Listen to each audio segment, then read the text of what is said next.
Bom dia a todos, meu nome é Luciano, sou promotor de justiça no estado da Bahia. Inicio agradecendo o convite formulado pelo colega Hermes Zanetti, saudando a todos na presença da doutora Luciana, procuradora-geral. É uma honra, uma satisfação estar aqui no Ministério Público do Espírito Santo. Depois de duas palestras, duas apresentações rápidas, mas densas, eu peço a todos que, como eu, deem uma respirada, vamos zerar aqui o arquivo e ir para um impulso final. Luto aqui contra um adversário inclemente, que é a fome, mas tenho a satisfação de poder dizer que estou tornando o almoço de todos vocês bem mais saboroso, né? Porque quando ele chegar, o apetite vai estar bem maior. Tentarei seguir na linha do que é indispensável para uma boa palestra, que é a brevidade, e vou falar de um aspecto aqui mais voltado ao método prático de atuação. Então, o colega Rogério Sanches trabalhou muito sobre os vieses legais, né, sobre como a gente está com a nossa conformação da arquitetura normativa. O colega Leonardo explicou questões práticas envolvidas às dimensões das facções criminosas, notadamente voltadas ao tráfico de drogas, e eu vou tratar de uma questão estritamente técnica, como que a gente investiga melhor. Talvez a gente possa melhorar o que a gente está fazendo, né, e isso é muito importante. Então, quando a gente fala sobre técnicas de investigação pelo Ministério Público, que é o tema que me foi proposto, eu peço a todos que entendam isso não como técnicas especificamente de investigação, que eu vim aqui falar sobre, por exemplo, técnicas especiais de investigação, não é que se fala muito, quebra de sigilo bancário e fiscal, quebra telemática, colaboração premiada, não. Eu vou falar sobre investigação técnica pelo Ministério Público, como investigarmos tecnicamente de uma forma melhor.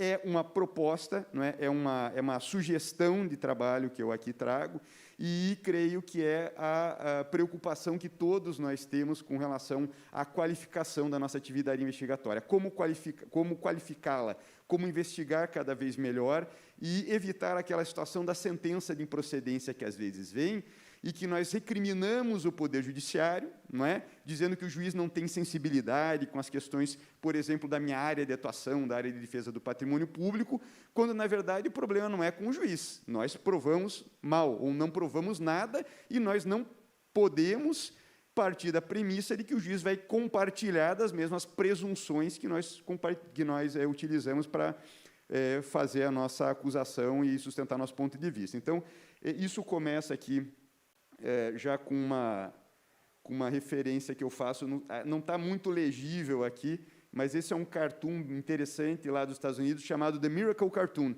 em que você tem ali um sujeito explicando uma conta matemática de camisa branca para um professor de terno, e essa conta inicia com vários números, né, como todas aquelas contas complexas da matemática. No meio está escrito assim, e aqui acontece um milagre, e depois tem a conclusão daquela conta. E o professor, com muita propriedade, está dizendo, eu acho que você tinha que ser um pouco mais explícito aqui no passo 2. Não é? E muitas vezes é o que a gente faz. Na minha área de defesa do patrimônio público, isso é muito recorrente. A licitação foi fraudada. Processo prefeito por improbidade. Amigo, foi o prefeito que conduziu o procedimento licitatório, né? Ele é o pregoeiro, ele é o presidente da comissão de licitações. Da onde você retirou essa presunção? Então, existem passos aí que devem ser seguidos para que a gente possa investigar melhor. Aí, muitos dos que estão aqui presentes ou dos que nos acompanham, né, virtualmente, podem pensar, não, mas eu sei fazer isso. Né? A primeira regra minha é o bom senso. Né? Eu sei fazer isso porque eu sou promotor de justiça. Agora, vejam bem, a competência investigatória não foi aferida no concurso. Ninguém aqui passou no concurso para promotor por ter sido aprovado, por ter um bom conhecimento, um bom domínio de técnica de investigação. Nós fizemos 5 anos de faculdade de Direito, em que nós aprendemos matérias jurídicas. Nós fomos medidos, avaliados sobre o nosso conhecimento jurídico para passarmos no concurso, e nós, depois que passamos no concurso, participamos de um curso de adaptação funcional, em que, basicamente, o que é feita é a discussão de matérias jurídicas e a apresentação institucional. Né? Esse aqui é o coordenador do Centro de Apoio Criminal, esse aqui é o coordenador do Centro de Apoio de Patrimônio. E isso não ajuda na parte de investigação. O fato de você ser um fantástico jurista não quer dizer que você seja um bom investigador. Né? E a recíproca também é verdadeira. Mas o que a gente tem é que partir de uma de um ponto, de um pilar muito básico, que é o seguinte: não é o bom senso que deve nos guiar. Né? Muitos acham que eu sei investigar porque eu paro e tenho bom senso no que eu faço. Né? Não é numa cirurgia cardíaca que o médico vai fazer o bom senso dele que vai guiar o êxito da cirurgia. Não é numa ponte que um engenheiro vai construir o bom senso, o norte de que se aquela ponte vai parar de pé ou não. É a técnica e o bom domínio da técnica que ele usa. Então, nós temos que rejeitar essa ideia do bom senso, inclusive porque bom senso cada um tem o seu, né? E isso gera várias opiniões empíricas construídas de maneira isolada, completamente discrepantes entre si. Isso tira a segurança jurídica da nossa atuação. Se nós formos ver como é que se faz nacionalmente sobre temas específicos no Ministério Público, nós vamos encontrar as mais disparatadas situações. Isso é péssimo, né? Não só para a sociedade, mas para nós mesmos. Tem um livro até recente escrito sobre isso, muito interessante, chamado Noise. Quem tem interesse em psicologia comportamental e sua aplicação ao direito, isso é um livro muito bacana, de 3 autores. É o Daniel Kahneman, que é um psicólogo comportamental israelense, que já ganhou o Prêmio Nobel de Economia, inclusive. O Cass Sunstein, que quem gosta de análise econômica do direito deve já ter ouvido falar dele, né, escreve sobre o custo dos direitos e outros temas, e Olivier Sibony, que é um francês que atua na área de gestão. E lá eles tratam dessa discrepância, dissonância, né, de entendimentos, e tratam também de uma coisa que é muito interessante no nosso tema, que é a questão da confiança. Né? Além do bom senso, o que nos gera uma certa tranquilidade psicológica, da gente achar que está fazendo com bom senso, é a gente ver que a gente já decidiu casos parecidos naquele sentido. Então, opa, eu sei que eu estou fazendo certo, eu sei o que fazer nesse caso. Por que você sabe? Porque eu já peguei várias apurações assim e fiz dessa maneira. Essa confiança nada mais é do que uma impressão subjetiva, né, que lhe traz uma tranquilidade de espírito, porque você sabe que você já pegou situações semelhantes e pode fazer de maneira repetida. Isso não quer dizer em nada que essa decisão é certa ou é errada. Essa confiança que nós temos, ela é uma confiança sem base científica nenhuma. Né? A gente precisa, portanto, qualificar e sair desse aspecto da mera confiança ou da mera ideia do bom senso para que a gente possa qualificar a nossa atuação. E eu venho aqui trazer uma proposta de atuação que acredito que se baseia muito nisso. Né? E, para superar isso, vamos fazer um testezinho aqui prático. Opa, eu não consigo saber aqui exatamente para onde apontar, acho que agora deu certo. Vamos fazer aqui um teste prático. Eu quero saber quem aqui tem algum domínio sobre essas 3 respostas, resposta a alguma dessas indagações. Né? Quem aqui, ou quem nos ouve virtualmente, tem cadastro no COAF para solicitar relatório de inteligência financeira em situações que demandam alguma espécie de investigação financeira? Quem aqui sabe como descobrir dados telefônicos de um alvo? Né? Você precisa fazer uma interceptação telefônica, uma quebra telemática. Quem aqui sabe como é que faz isso? Como é que eu descubro o telefone de alguém? E, por último, quem sabe aqui me dizer 3 formas de você comprovar tecnicamente, não por testemunhas, tecnicamente que alguém estava num determinado lugar, numa determinada hora? Não é? Vejam bem, quem não sabe, ou quem não tem algum domínio das 3, não sabe responder como fazer as 3, ou pelo menos não executou na prática uma delas, né, está talvez muito guiado por um bom senso não bem ilustrado, ou por uma autoconfiança, né, de que eu sei como fazer, também não muito embasada. Tá certo? Isso quer dizer que a gente tem que refletir sobre o nosso modo, principalmente quando a gente vê que o nosso resultado está deixando a desejar a nós mesmos. Né? Muitas vezes isso daí acontece. É a mesma situação do sujeito que fraturou a perna e está tentando curar tomando aspirina. Aí ele vê que a aspirina não está funcionando, vamos começar a tomar 2 aspirinas para ver se melhora. O problema aí é a abordagem terapêutica. Amigo, se isso não está dando certo, talvez você tenha que mudar a sua abordagem terapêutica. A mesma coisa para a gente. Se a gente poderia estar produzindo mais nas investigações do que produz, talvez a gente tenha que mudar a nossa abordagem sobre a forma de investigar. E eu inicio aqui, agora conversando com vocês sobre uma forma de abordagem relativa a uma investigação, que é um processo de comprovar uma afirmação sobre um fato. Qual é a afirmação? A afirmação é aquela que vem na notícia de fato, na representação que chega à promotoria. Ela é uma afirmação sobre um fato e a gente precisa comprovar se essa afirmação aconteceu ou não. No campo da filosofia, existem vários modelos, né, de teoria da argumentação que ajudam a fazer isso. Eu trago aqui um bem simplificado de um filósofo inglês chamado Stephen Tomin, né? Eu simplifiquei também um pouquinho do modelo dele aqui, mas, basicamente, como é que você pode dizer que você tem uma afirmação sobre um fato que é uma afirmação segura? Né? Primeiro, você precisa ter um fundamento. Né? Alguém é traficante de drogas. Qual é o fundamento? Né? O fundamento é que essa pessoa é vista em tal lugar, em tal horário, com tais outras pessoas. Né? Esse fundamento ele tem que ter uma prova também. Qual é a prova disso? A prova é essa. Né? Mas a gente precisa passar por um circuito crítico que envolve não só um fundamento do fato e uma prova do fundamento, mas a gente vê se existe alguma refutação a essa afirmação, né? E se essa refutação também conta com alguma prova. Né? Esse é o ciclo completo pelo qual nós devemos passar para poder ter uma conclusão favorável. Se a gente tem um fato com o seu fundamento, a sua prova, e nós não temos nenhuma refutação, essa afirmação pode ser considerada uma afirmação embasada, uma afirmação sustentável, tá certo? Se, por outro lado, nós temos um fato com fundamento e nós não temos prova desse fundamento, a gente não pode considerar que essa informação é embasada, ou, da mesma forma, se a gente tem um fundamento e uma prova, mas a gente tem uma refutação igualmente ou mais consistente, né, e uma prova dessa refutação também igualmente mais consistente, essa afirmação não pode ser tida como uma afirmação segura. Vamos tentar traduzir isso para a nossa atividade investigatória agora.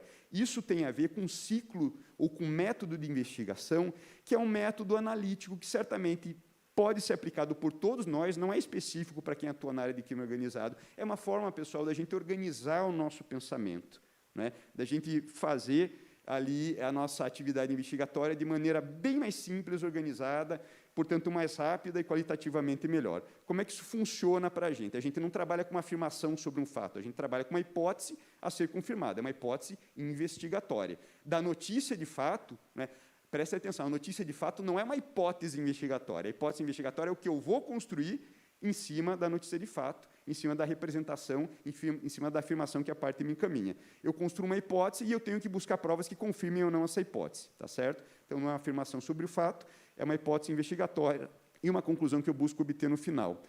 A gente começa trabalhando isso de uma forma analítica, né? Usamos aqui um método que podemos chamar de método analítico da investigação. Né? E aí, como eu conversava hoje de manhã com o Leonardo, e já falei para ele, eu sou péssimo para dar nome para as coisas, então talvez não sejam os nomes mais intuitivos aqui, mas eu vou tentar explicar claramente para que todos entendam melhor. E analítico por quê? Porque análise, no seu sentido etimológico, quer dizer quebrar em pedaços, partir. Né? Se eu tenho uma hipótese investigatória, eu tenho como desconstruí-la, e fiquem tranquilos que eu vou explicar isso, eu vou exemplificar com um caso concreto daqui a pouquinho, nós temos como desconstruí-la em situações menores. Por mais sintético que seja o relato, esse relato envolve, geralmente, mais do que um ponto que vai precisar ser comprovado. A primeira coisa que eu tenho que fazer é decompor quais são os pontos que precisam ser comprovados. Né? Isso é a análise da hipótese investigatória. Isso vai nos resultar em unidades analíticas, ou elementos dessa hipótese investigatória, cada um deles passível de uma prova específica.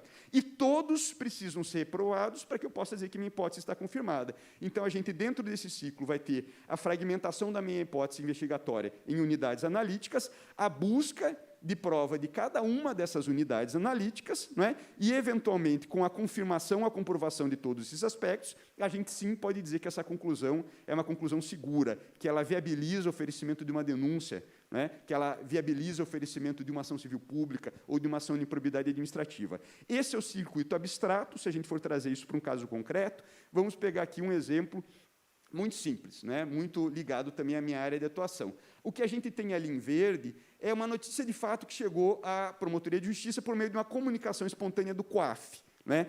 O COAF manda um relatório de inteligência financeira para o promotor dizendo assim, olha, o prefeito da sua cidade recebeu crédito decorrente de operações suspeitas na conta.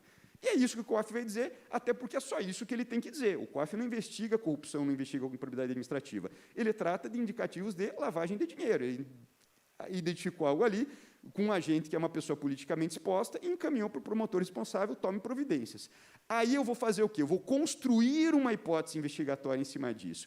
Essa hipótese investigatória ela não é exatamente aquilo que veio relatado, no meu caso, que veio relatado no RIF. É algo que eu vou, a partir de um trabalho de pesquisa antes, né, de uma análise ambiental, de uma prospecção desse cenário, elaborar de maneira consistente e plausível em cima disso. Se o sujeito é um agente público e recebeu crédito de origem suspeita, e ele é um agente público que tem comando dos cofres públicos, é muito provável, ou existe a possibilidade que esse dinheiro tenha advindo de um desvio de recursos públicos. né? Se adveio de um desvio de recursos públicos, a mecânica hoje muito utilizada para isso, não é a única, é, por exemplo, fraudes em licitação, né? Passou-se o tempo, e eu peguei isso já no começo da carreira, não sei se algum dos colegas aqui que acompanham já pegou, passou-se o tempo em que o prefeito ia até a agência bancária e sacava o dinheiro, mandava transferir na conta dele, ou chegava com um cheque da prefeitura ali para descontar. Hoje, tenta-se sofisticar um pouco mais, você precisa gerar uma despesa qualquer que justifique a saída de recursos dos cofres públicos, isso é feito, em geral, por procedimentos licitatórios. Então, a nossa hipótese investigatória aqui é essa, né? O prefeito desviou esses recursos a partir de fraudes em licitação. Bom, essa é a minha hipótese investigatória. Eu vou ter que quebrá-la em unidades analíticas que precisam ser comprovadas, cada uma delas. A frase é muito sintética, mas ela envolve vários aspectos que individualmente precisam ser confirmados, tá certo? Essa hipótese, naturalmente, pode ser confirmada, pode ser reformulada, pode ser refutada, né? Esse ciclo que a gente vai percorrer, que vai nos dizer como é que isso funciona, e, nesse ciclo, o primeiro passo que eu preciso comprovar é o seguinte: bom, se alguém fez créditos suspeitos na conta do prefeito, eu preciso mostrar que essa pessoa é dona de uma empresa. Bom, além disso, que essa empresa venceu uma licitação naquele município, também que a licitação foi direcionada, não é? E, por último e principalmente, não é? Que houve aqui ocorreu algum superfaturamento, porque, para que ele possa ter recebido créditos de origem suspeita, é necessário que aquele contrato tenha gerado um excedente financeiro que permita a divisão de recursos. Então, eu peguei a minha hipótese investigatória e a fracionei em 4 unidades analíticas, em 4 situações, que cada uma delas precisa ser independentemente provada para que eu possa dizer, no conjunto, realmente que eu estou com a minha hipótese confirmada ou não. E cada uma vai ser independente de uma espécie de prova diferente, não é? No caso aqui, a pessoa que acreditou a dona de uma empresa, como é que eu comprovo isso? Mediante pesquisa, por exemplo, na Receita Federal, na Junta Comercial, os sistemas hoje, né, aos quais o próprio colega Leonardo aludiu, permitem essa pesquisa automatizada, sem você precisar oficiar a órgão nenhum, né, você já consegue fazer esse levantamento nas próprias bases do Ministério Público. Se a empresa venceu uma licitação no município, por exemplo, aqui trazendo uma situação que se aplica na Bahia. Hoje, no Tribunal de Contas, lá nós temos, desde 2016, todos os atos, contratos, negócios jurídicos e todos os entes municipais estão disponíveis ali na base do Tribunal de Contas. Então, se eu preciso de uma cópia de qualquer procedimento licitatório ou de processos de pagamento, eu não preciso oficiar para a prefeitura, requisitar nada. Eu entro no Tribunal de Contas, baixo o PDF na íntegra ali, uma diligência muito rápida e segura, né, sem expor a investigação. A outra questão, a licitação foi direcionada. Percebam que esse terceiro elemento, ele depende de uma prova que não é nem a prova do primeiro, nem a do segundo, né? Eu vou precisar ter acesso à cópia do procedimento, fazer a análise ali e verificar se eu encontro alguma cláusula restritiva, algum indicativo de direcionamento da licitação. É certo, e talvez eu não precise nem afirmar isso aqui, que eu estou trazendo um relato bastante simplório que apenas tem fins didáticos. Uma investigação dessa natureza é um pouquinho mais complexa, mas aqui a gente tenta apenas trazer a essência daquilo que se deve fazer com esse método para fins ilustrativos, tá certo? E o último aspecto, o superfaturamento, a análise dos processos de pagamento, aí já um exame de natureza contábil, alguns colegas conseguem ter domínio técnico para saber aí, analisar uma planilha de custos diretos, de custos indiretos, de BDI, para ver se consegue inferir um superfaturamento ali, senão encaminha para o órgão de análise técnica. Esse é o ciclo completo da nossa atividade, e se a gente fizer isso com as nossas investigações, a gente com certeza vai saber muito melhor do que o que a gente está fazendo. Porque investigar, pessoal, é basicamente você buscar colher dados para extrair informações que possam permitir a produção de um determinado conhecimento. Quando a gente fragmenta dessa forma, a gente já sabe exatamente que dados a gente deve buscar para comprovar cada ponto. Você já elimina da tua esfera de pesquisa um monte de diligência que talvez fosse completamente inútil, que viria para o procedimento por uma falta de orientação e de visão clara do que se deve fazer, né? E aqui a gente tem que lembrar uma máxima de inteligência que é muito frequente na doutrina de inteligência americana, que é a seguinte: garbage in, garbage out, ou seja, se você colocar lixo para dentro do seu procedimento, vai sair lixo também do procedimento. Então, você fica mais seletivo com relação a isso, você refina, sofistica, qualifica melhor o que você vai estar colocando dentro do seu procedimento. Você vai verificar o que eu preciso comprovar, em primeiro lugar. Em segundo, que informações ou que dados eu devo buscar para comprovar esse aspecto. E você vai também hierarquizar esses dados, porque, muitas vezes, um aspecto específico pode ser comprovado por várias formas diferentes.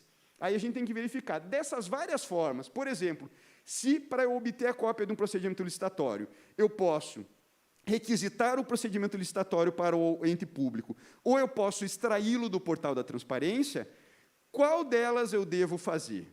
Né? Primeiro aspecto deve ser considerado: a rapidez de obtenção do dado, a facilidade de obtenção do dado. Então, cada uma dessas unidades analíticas, com relação às diligências respectivas, tem que ser também orientada de acordo com a hierarquização das diligências possíveis para aquele elemento, de acordo com a sua facilidade de obtenção e nível de exposição na investigação. Voltando aqui para o nosso exemplo do portal da transparência versus requisição do procedimento licitatório, se você fizer pesquisa no portal, ninguém vai saber. Se você requisitar, você muitas vezes está levando ao próprio investigado o conhecimento de que contra ele gira uma investigação, tá certo? E aqui, como a gente estava trabalhando antes no nosso modelo filosófico mais geral, se eu não tiver algum desses aspectos considerados, comprovados, me perdoem, a nossa hipótese investigatória ela deve ser refutada como linha geral, né? Ela pode ser também reformulada. Muitas vezes a hipótese investigatória, do jeito em que feita, não persiste, mas a eliminação daquele ponto não retira uma possível ilicitude. A gente reformula a hipótese investigatória e por aí segue. Esse aspecto de investigação que é trazido, um método proposto, é um método que se baseia numa visão técnica do papel do Ministério Público e numa superação, e isso é algo muito importante, de um modelo judicialiforme de investigação.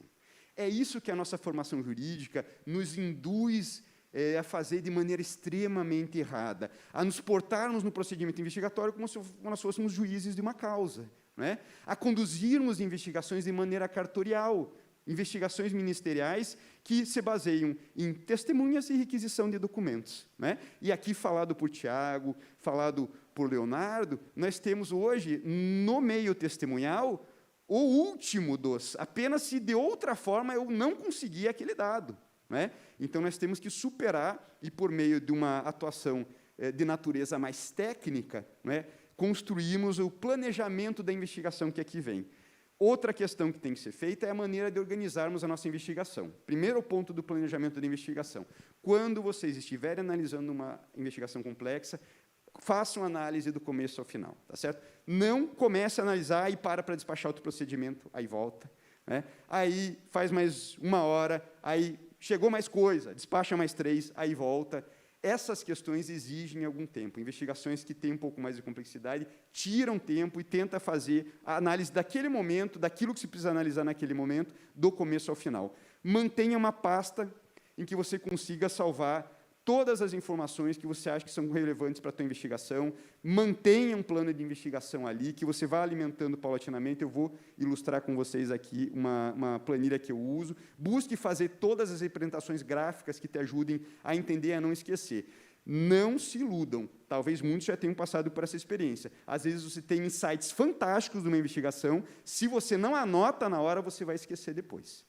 Tá certo? Você vai esquecer. Então, anote todas as suas percepções pessoais. E, como eu falei, e agora já encerrando, o uso de meios de representação gráfica, diagramática, de formas que você tenha para apresentar para você mesmo e organizar o que você está fazendo, são muito importantes. Tá certo?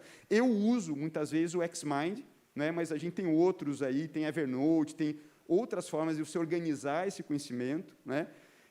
E aqui é um exemplo de uma que a gente teve lá, do Detran, em que a gente tinha ali uma situação em que quadrilhas, e elas operam no país inteiro.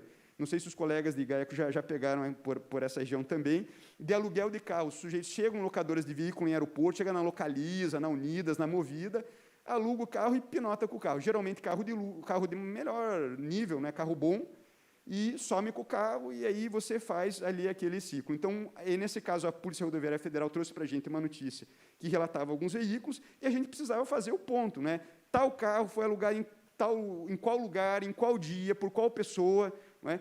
Isso poderia ser feito de maneira discursiva, só que vai ficar um texto complicado. Quando você acabar de ler texto, você não se lembra mais do que estava no começo. A melhor forma de você registrar essa informação é uma representação gráfica, que não dá para ver direito, né? Está meio aqui exame de visão, né, que a gente faz no oftalmologista, leia a letra aqui da última linha, mas Aqui eu tentei dar um close aqui no que foi registrado, mas a gente vai ter ali, em primeiro, em azul, a placa do veículo.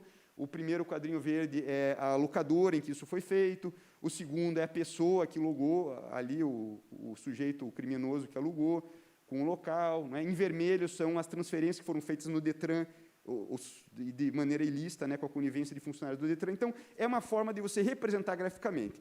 Aqui estou falando da representação gráfica do ilícito. Né? Desenhe para mim, mostre como aconteceu, como você acha que aconteceu. Então, aí, claro que essa representação ela vai se enriquecendo com o passar do tempo, com o evolver da investigação, mais dados vão sendo ali colocados. Representação do ilícito. Aí a gente tem também a questão da representação da nossa investigação, como é que a gente organiza os nossos dados.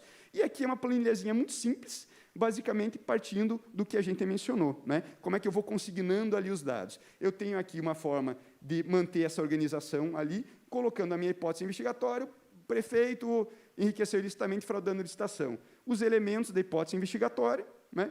Conforme eu vou avançando com a minha investigação, achados. Né? Primeiro elemento da hipótese investigatória, o sujeito que fez o crédito na conta do prefeito é dono da empresa. Quais são os achados? Né?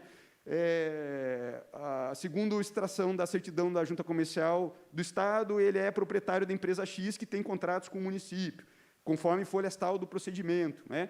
A avaliação dos dados existentes. Os dados confirmam efetivamente a propriedade da empresa, não há mais necessidade de nenhum outro dado para comprovar esse ponto. Avaliação estratégica, ponto resolvido. Diligências, nesse caso, nenhuma. Conclusão afirmativa, pode ser negativa também. Né? A gente busca provas, não de apenas confirmação. A gente busca, através da diligência que a gente faz, buscar confirmar ou infirmar, ou refutar a nossa hipótese investigatória. Então, às vezes, o produto do nosso esforço não é um produto que permita uma conclusão positiva, mas sim negativa, o que também para a gente dá segurança para se poder arquivar um procedimento sabendo que realmente não aconteceu ali o ilícito. Tá certo?